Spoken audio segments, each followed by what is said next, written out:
రైతు బీమాకు కిస్తీ కట్టలేదు. ఎల్ఐసికి ప్రీమియం చెల్లించని సర్కార్. 750 కోట్లకు పైగా బకాయిలు పెండింగ్. రాష్ట్రంలో 2000కు పైగా అన్నదాత కుటుంబాలకు అందని బీమా పరిహారం. కాంగ్రెస్ పాలనలో రోజుకో రైతు మృతి. చిన్నాభిన్నం అవుతున్న కుటుంబాలు. ఆపత్కాలంలో ఆదుకోని రైతు బీమా. రైతు బీమా అనేది కేసీఆర్ గారు రైతుకు అండగా ఉండాలి, రైతు కనుక మరణిస్తే వారి కుటుంబానికి 5 లక్షలు ఇవ్వాలి అనే ఒక పద్ధతితో ఆ బీమా అనేది స్టార్ట్ చేయడం జరిగింది. దాన్ని ఎల్ఐసి వారికి ప్రీమియం సంవత్సరానికి ఎన్ని కుటుంబాలు ఉన్నాయో అన్ని కుటుంబాల బీమాను కట్టడం జరుగుతుంది.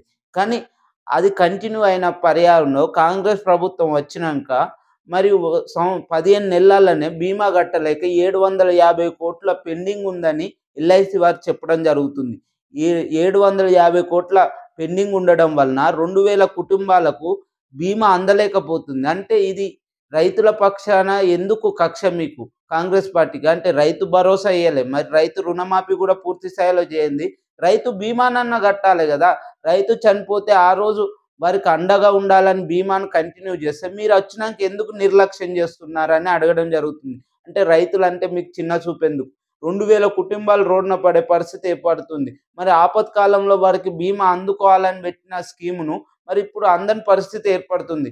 దీనిపై రేవంత్ రెడ్డి గారు మరి మంత్రులు సమగ్ర సర్వే కలిపి వాళ్ళ 750 కోట్ల బకాయిలు చెల్లించాలని కోరడం జరుగుతుంది. లేని పక్షాన రైతులు ఆత్మహత్యల పాలవుతే వారి కుటుంబానికి అండదండ లేకుండా పోతుందని కోరడం జరుగుతుంది.